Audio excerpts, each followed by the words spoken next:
Assalamualaikum warahmatullahi wabarakatuh. Saya Nabila Rizky dari kelas 11 IPS 1. Di sini saya akan mempresentasikan hasil laporan penelitian kelompok 4, yaitu kasus kriminalitas perampokan terhadap toko emas. Dalam kasus perampokan di sebuah toko emas ini, seperti yang kita ketahui, sebagian besar masyarakat dengan tingkat kesejahteraan rendah cenderung untuk tidak mempedulikan norma atau kaidah hukum yang berlaku. Melihat kondisi ini, untuk memenuhi kebutuhan yang ada, kecenderungan menggunakan segala cara agar kebutuhan tersebut dapat dipenuhi dari cara-cara yang digunakan dengan melanggar norma hukum. Salah satu bentuk kejahatan yang sering terjadi di masyarakat adalah perampokan, di mana melihat keadaan masyarakat sekarang ini sangat memungkinkan orang untuk mencari jalan pintas untuk mencuri atau merampok. Oleh sebab itu, di Indonesia banyak sekali tindakan kriminal yang pada saat ini masih banyak dibicarakan oleh publik. Salah satunya, perampokan atau pencurian yang terjadi di minimarket, rumah, terutama toko emas yang kerap kali terjadi saat situasi sepi dan pada malam hari saat toko emas tersebut tutup. Oleh karena itu, kelompok kami meneliti lebih dalam mengenai kasus perampokan di sebuah toko emas ini melalui rumusan-rumusan masalah. Rumusan masalahnya yang pertama adalah apakah faktor terjadinya perampokan di sebuah toko emas. Yang kedua, bagaimanakah tinjauan hukum tindak pidana terhadap perampokan di sebuah toko emas. Yang ketiga, bagaimanakah upaya pencegahan perampokan di sebuah toko emas. Lalu tujuan dilakukannya penelitian ini adalah untuk mengetahui apa faktor yang bisa menyebabkan terjadinya suatu perampokan di sebuah toko emas, untuk mengetahui apa tindak pidana atau hukuman yang didapat terhadap sebuah kasus perampokan di toko emas, dan untuk mengetahui upaya apa saja yang bisa dilakukan untuk mencegah terjadinya perampokan. Lalu ada manfaat dari penelitian ini adalah terdapat 3 manfaat, yaitu untuk peneliti, masyarakat, dan pemerintah. Untuk peneliti, penelitian ini bermanfaat untuk menambah wawasan dan pengetahuan untuk mengenai faktor hukuman serta upaya mengenai kasus perampokan di sebuah toko emas. Lalu manfaat untuk masyarakat adalah menjadi sumber informasi bagi masyarakat luas, terutama masyarakat yang sedang membuka toko emas, sehingga mengetahui hal yang harus dilakukan untuk mencegah terjadinya kasus perampokan ini dan paham akan tindak pidana yang akan didapatkan oleh sang pelaku. Lalu ada manfaat untuk pemerintah, yaitu sebagai bahan jurisprudensi atau serangkaian putusan hukum yang dikeluarkan oleh pengadilan yang kemudian memiliki kekuatan hukum yang mengikat atau persuasif, dan sebagai perbandingan vonis hukum tindak pidana. Perampokan merupakan suatu tindakan kriminal di mana sang pelaku perampokan disebut perampok mengambil kepemilikan seseorang atau sesuatu melalui tindakan kasar dan intimidasi. Karena sering melibatkan kekerasan, perampokan dapat menyebabkan jatuhnya korban. Bentuk perampokan. Ada perampokan bank, perampokan mobil, perampokan di laut, misalnya dilakukan oleh bajak laut untuk mengambil ikan, terumbu karang, terus perampokan di suatu kediaman atau rumah, perampokan di tempat usaha, toko, supermarket, toko emas. Faktor-faktor penyebab perampokan. Pertama, tingkat pendidikan yang rendah dan kurangnya kesadaran diri membuat pelaku tindak kriminal tidak berpikir 2 kali ketika melakukan kejahatan. Kedua, kemajuan teknologi membuat informasi mudah tersebar, dan bagi pelaku yang sudah mempunyai otak kriminal, maka informasi tindak kriminal orang lain bisa menjadi semacam ide bagi dirinya untuk melakukan tindakan yang sama. Ketiga, kesenjangan sosial memicu iri dan dendam, hingga akhirnya memicu perbuatan kriminal seperti merampok, mencuri, begal, dan sebagainya. Keempat, kemiskinan dan kurangnya perekonomian dapat membuat seseorang menghalalkan suatu kejahatan, bahkan dengan merampas harta benda berharga yang bukan miliknya. Kelima, tidak adanya lowongan pekerjaan. Degradasi mental akibat stres atau depresi dapat mengakibatkan orang tersebut melampiaskannya kepada orang lain dengan cara berbuat kejahatan. Dampak atau akibat dari terjadinya perampokan yaitu kehilangan harta benda, membuat warga resah, membuat korban menjadi trauma, mengancam nyawa atau membahayakan nyawa seseorang, dan pelaku perampokan masuk penjara dan akan mendapatkan sanksi sosial dari masyarakat. Ada beberapa upaya untuk mencegah terjadinya perampokan. Pertama, memasang CCTV. Kedua, warga melakukan ronda. Ketiga, selalu berhati-hati dimanapun. Keempat, selalu mengecek pintu, jendela, dan pagar. Kelima, pasang alarm. Keenam, jangan menyimpan uang dan perhiasan secara berlebihan di rumah. Penelitian terdahulu. Kita mencantumkan 3 contoh penelitian terdahulu yang bertopik. Pertama, tipologi kejahatan perampokan di Indonesia. Penyusun jurnal Priyantar J. Hairi. Tahun terbit 2010. Bruchle, Bird, dan John J. Horgan dalam bukunya Criminal Investigation mengatakan bahwa perampokan didefinisikan sebagai tindakan mengambil secara melawan hukum atau upaya untuk mengambil sesuatu yang bernilai milik orang lain dengan menggunakan beberapa tipe pemaksaan dengan kekerasan atau pengancaman dengan kekerasan, termasuk konfrontasi langsung antara si pelaku dengan si korban. Demikian pula perampokan dengan tipe teknik penyergapan, tipe serangan selektif, dan tipe operasi terencana. Semua tipe perampokan mulai dari tipe profesional, tipe oportunistik, tipe pecandu, dan tipe alkoholik sudah ada di Indonesia, kecuali tipe perampok obat-obatan terlarang. Tidak terdapat data yang menunjukkan keberadaannya di Indonesia. Khusus mengenai tipologi perampokan bank, hanya perampok dengan tipe penjahat tanpa senjata yang belum pernah beraksi di Indonesia. Sedangkan perampok bank dengan tipe penjahat bersenjata dan kelompok perampok bersenjata api, keduanya sudah mulai beraksi di Indonesia. 2. Perampokan dari sudut tindak pidana pencurian dengan kekerasan dan pemerasan. Penyusun jurnal Rian Tambingun. Tahun terbit 2016. Tindak pidana pemerasan dirumuskan dalam pasal 368 ayat KUHP yang terletak dalam buku 2 bab 23 tentang pemerasan dan pengancaman, di mana ditentukan bahwa barang siapa dengan maksud untuk menguntungkan diri sendiri atau orang lain secara melawan hukum memaksa seseorang dengan kekerasan atau ancaman kekerasan untuk memberikan barang sesuatu yang seluruhnya atau sebagian adalah kepunyaan orang itu atau orang lain, atau supaya membuat hutang maupun menghapus piutang diancam karena pemerasan dengan pidana penjara paling lama 9 tahun. 3. Tindak pidana pencurian yang dilakukan oleh pengidap penyakit kleptomania. Penyusun jurnal Muhammad Windu Yudhistira, tahun terbit 2015. Kemampuan bertanggung jawab dengan singkat diterangkan sebagai keadaan batin yang normal dan sehat. Kemampuan bertanggung jawab tidak ada dalam kitab Undang-Undang Hukum Pidana tentang arti kemampuan bertanggung jawab. Dari hasil wawancara dengan Hakim Chandra Nurendra Adiana di Pengadilan Negeri Sleman, hakim yang diwawancarai berargumentasi bahwa pembuktian terhadap pencurian yang dilakukan oleh pelaku yang mengidap penyakit kleptomania dapat diketahui sejak tingkat penyidikan. Apabila terungkap dalam persidangan, maka hakim memerintahkan kepada jaksa penuntut umum untuk memeriksakan pelaku ke ahli kejiwaan. Hasil tertulis dilihat dan didatangkan ahli jiwa yang memeriksa di dalam persidangan untuk melakukan pemeriksaan terkait keterangan yang ada. Kemudian ini kita melakukan metode penelitian. Yang pertama adalah desain penelitian menggunakan metode penelitian deskriptif kualitatif. Dalam metode penelitian deskriptif kualitatif, salah satunya perlakuan yang diberikan hanyalah penelitian itu sendiri, yang dilakukan melalui observasi, wawancara, dan dokumentasi.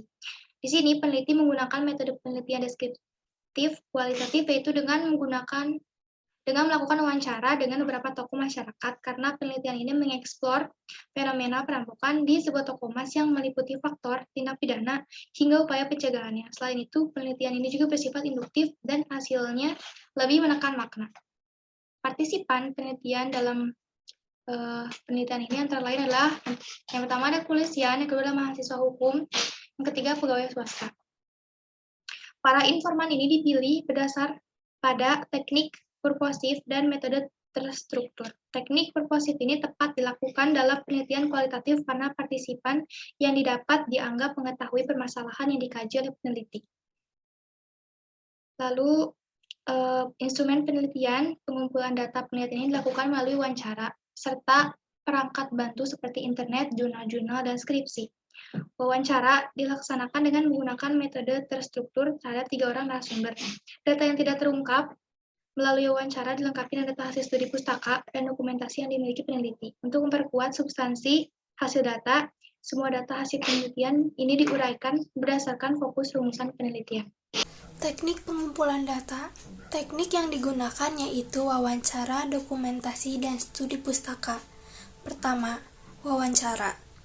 Dalam penelitian ini, peneliti menggunakan metode wawancara terstruktur karena peneliti menyiapkan sejumlah pertanyaan yang telah direncanakan sebelumnya.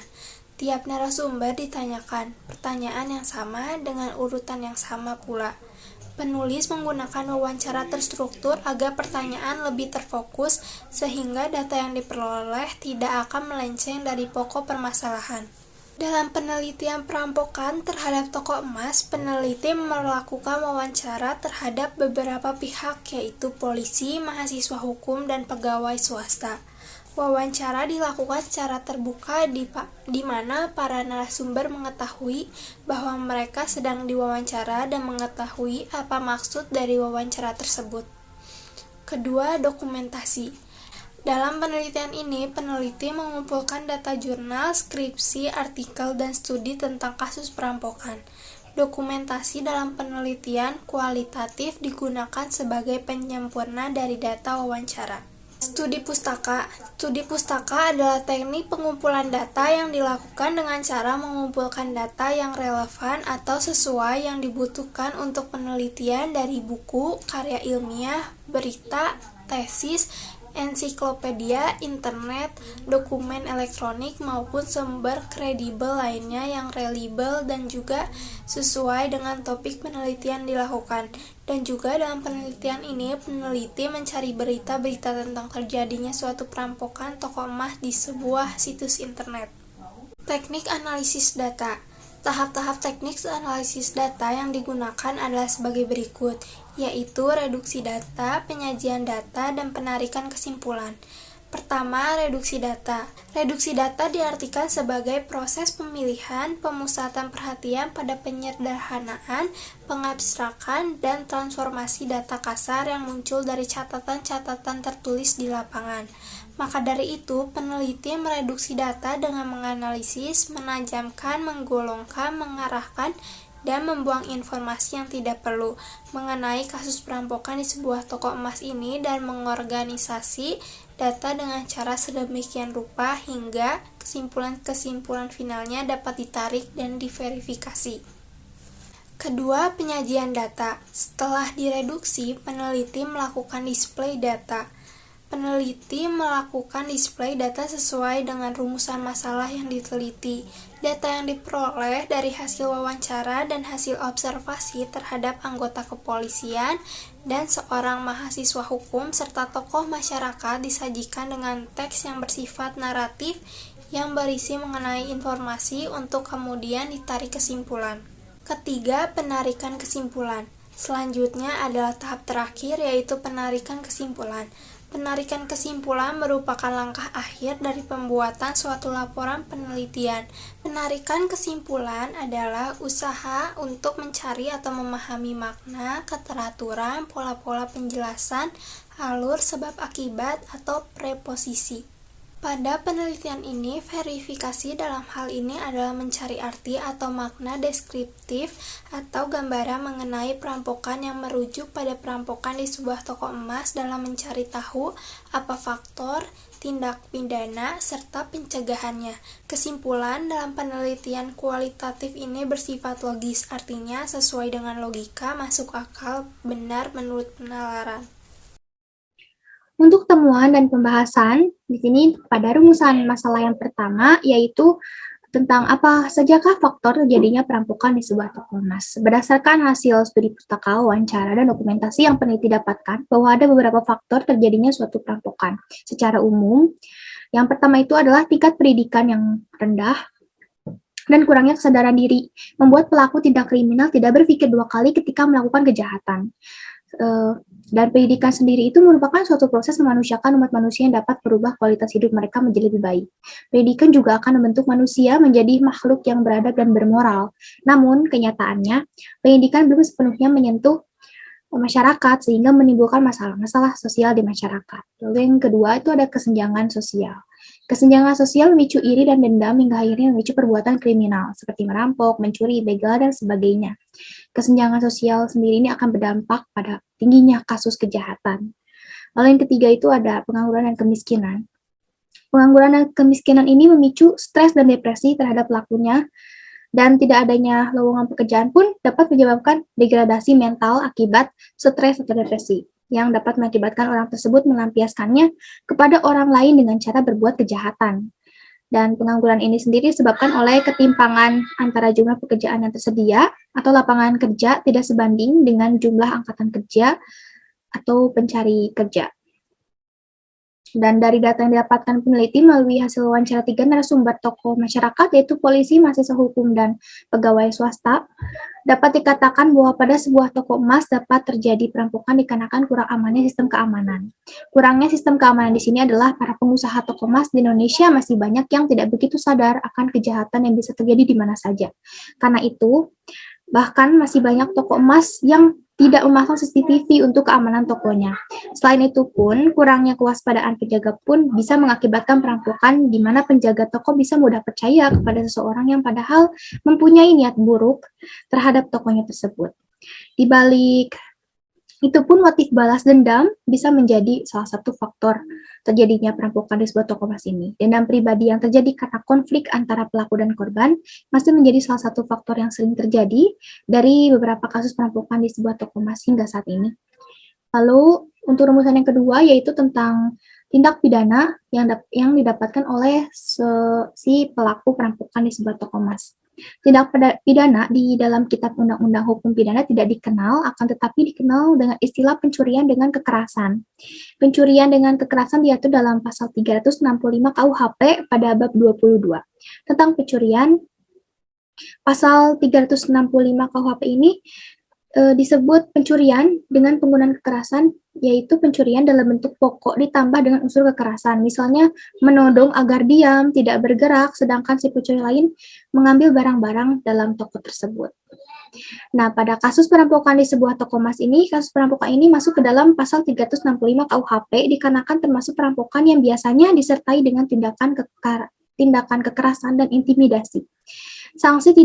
Sanksi tindak pidana pencurian dengan kekerasan sebagaimana dirumuskan di dalam pasal 365 KUHP ini, sanksinya itu bermacam-macam, tergantung akibat yang dilakukan oleh pelaku perampokan itu sendiri. Pengancaman hukuman 15 tahun penjara terhadap pelaku pencurian dengan kekerasan jika perbuatan pencurian itu mengakibatkan matinya seseorang. Lalu ada sanksi pidana mati, hukuman penjara seumur hidup atau penjara 20 tahun apabila perbuatan pencurian itu menyebabkan ada orang yang mendapat luka berat hingga mati dan dilakukan oleh 2 orang secara bersama-sama atau lebih. Hal ini juga dijelaskan oleh Wirjono Projodikoro bahwa pencurian yang disertai kekerasan ini diancam hukuman berat. Meningkatkan kewaspadaan penjagaan toko terhadap sekitar dan lebih peka terhadap situasi, pemperketatan tingkat keamanan dan memasang CCTV dan teralis besi yang tidak mudah dibobol pelaku perampokan. Pemerintah diharapkan memfasilitasi teknologi keamanan secara menyeluruh dan lebih canggih atau panic button, penugasan penjagaan keamanan seperti satpam security dan pos kamling lebih banyak di toko emas. Lalu di sini ada teori yang digunakan oleh peneliti untuk meneliti kasus ini. Sebelum masuk pada inti deskripsi data hasil penelitian, peneliti sebelumnya sudah melakukan pra-penelitian. Pra-penelitian digunakan untuk menentukan informan mana yang bisa masuk dalam subjek penelitian yang diperlukan oleh peneliti. Pelaksanaan penelitian dilaksanakan pada tanggal 5 November 2021 sampai 6 November 2021. Peneliti melaksanakan di masing-masing rumah narasumber di Kota Cimahi dengan mengambil 3 narasumber, yaitu 1 orang anggota kepolisian, 1 seorang mahasiswa hukum, dan 1 pegawai swasta. Para informan ini dipilih berdasarkan pada teknik persuasif dan metode terstruktur. Semua jawaban yang didapatkan dikelompokkan menjadi beberapa poin, yaitu 3 poin utama. Yang pertama itu faktor, hukuman, dan upaya pencegahan perampokan di sebuah toko emas ini. Dari ketiga poin tersebut, yang nantinya akan membantu peneliti untuk mengetahui bagaimana persepsi narasumber mengenai kasus perampokan di sebuah toko emas ini. Pertanyaan yang diajukan dalam proses wawancara mengarah informan sebagai subjek penelitian untuk mendapatkan jawaban-jawaban yang kemudian bisa dianalisis dan ditarik sebuah kesimpulan menjawab hasil dari penelitian ini. Dan 15 pertanyaan yang digunakan wawancara terkait dengan dalil-dalil dari teori yang dipakai oleh penulis untuk menjawab rumusan masalah, yaitu teori Sutherland, yaitu memiliki keterkaitan. Salah satunya adalah arah khusus motif dan dorongan dipelajari dari definisi-definisi mengenai menguntungkan atau tidaknya aturan-aturan hukum yang ada, yaitu ringannya hukuman menjadikan komplotan perampok memiliki motif atau dorongan yang lebih untuk melakukan perampokan sebagai jalan pintas mendapatkan uang secara cepat. Assalamualaikum warahmatullahi wabarakatuh. Perkenalkan, saya Nazwa Aurel Melani Effendi, absen nomor 22. Di sini saya akan menyimpulkan laporan penelitian tentang perampokan di toko emas. Yang dapat kita simpulkan dari pemaparan yang sudah teman-teman saya paparkan, berdasarkan hasil temuan dan pembahasan yang telah dipaparkan dalam bab 4, berdasarkan data dan fakta yang diperoleh, serta telah dianalisis, maka akan dirumuskan simpulan terkait permasalahan sosial perampokan yang terjadi di toko emas. Simpulan yang kami peroleh adalah sebagai hasil akhir penelitian dan studi pustaka yang telah kami lakukan. Simpulan yang kami peroleh adalah sebagai berikut. Yang pertama, kriminalitas merupakan sebuah tindakan yang negatif. Setiap pelakunya akan dijerat dengan berbagai macam hukum yang telah diatur penerapannya di dalam undang-undang yang berlaku. Yang kedua yaitu faktor penyebab terjadinya perampokan dibagi menjadi dua faktor. Yang pertama ada faktor internal atau faktor dari dalam, di mana berasal dari permasalahan internal pelaku seperti rasa iri yang dimiliki pelaku, degradasi mental akibat depresi, serta pola pikir materialistis yang dialami pelaku. Faktor eksternal atau faktor dari luar. Faktor eksternal yaitu faktor yang berasal dari permasalahan dari luar atau lingkungan sekitarnya seperti tingkat pendidikan yang rendah, kemiskinan, dan kurangnya ekonomi dari sang pelaku. Upaya pencegahan terhadap perampokan serta pedoman hidup tentram dan aman sesuai dengan hukum yang berlaku. Upaya pencegahan yang bisa dilakukan adalah memasang CCTV untuk mengantisipasi tidak adanya perampokan lagi. Selanjutnya, tindak pidana terhadap kasus perampokan. Pencurian dan kekerasan atau perampokan diatur dalam pasal 365 KUHP pada bab 22 tentang pencurian. Pasal 365 KUHP ini disebut pencurian dengan penggunaan kekerasan, yakni pencurian dalam bentuk pokok atau pencurian biasa, ditambah dengan unsur kekerasan. Ketentuan pidana terhadap delik perampokan menurut hukum positif KUHP maksimal 20 tahun penjara atau seumur hidup atau pidana mati. Sekian dari saya. Wassalamualaikum warahmatullahi wabarakatuh. Implikasinya sebagai materi pembelajaran terkait permasalahan sosial perampokan, sebagai penambah wawasan dan informasi bagi masyarakat, juga dapat diimplikasikan dalam kitab undang-undang pidana bahan jurisprudensi.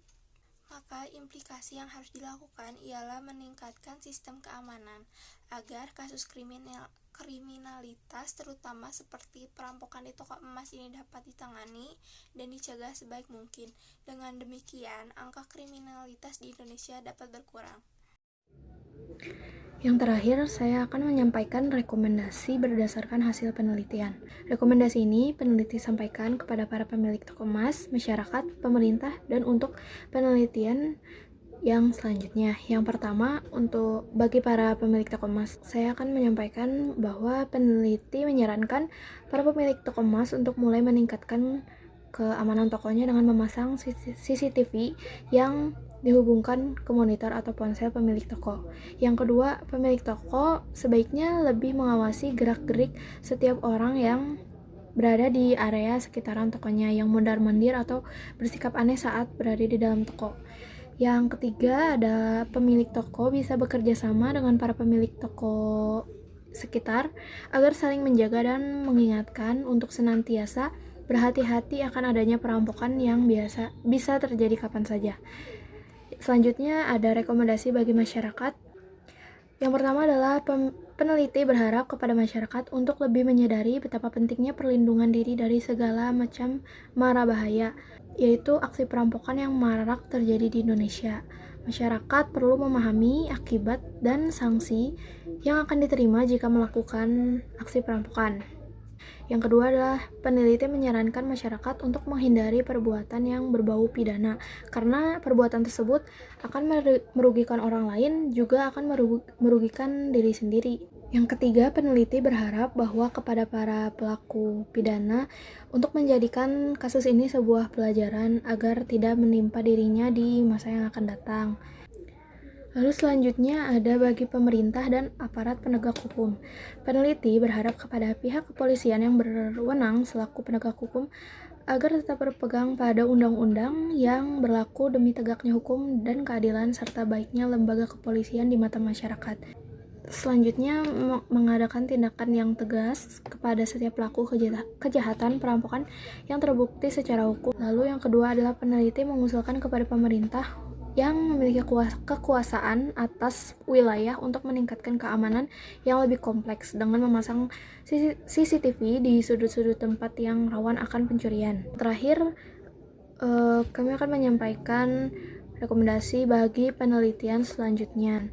Peneliti berharap metode penelitian selanjutnya lebih terfokus pada penelitian turun ke lapangan, mengamati secara realistis keadaan dan situasi yang sedang berlangsung, terutama perampokan, mendorong masyarakat untuk bersikap demokratis dalam menyuarakan aspirasinya kepada pemerintah terkait keamanan dan ketentraman lingkungannya, serta menyampaikan wawasan mengenai pasal-pasal dan hukum yang berlaku dalam menangani dan menanggapi kasus perampokan ini.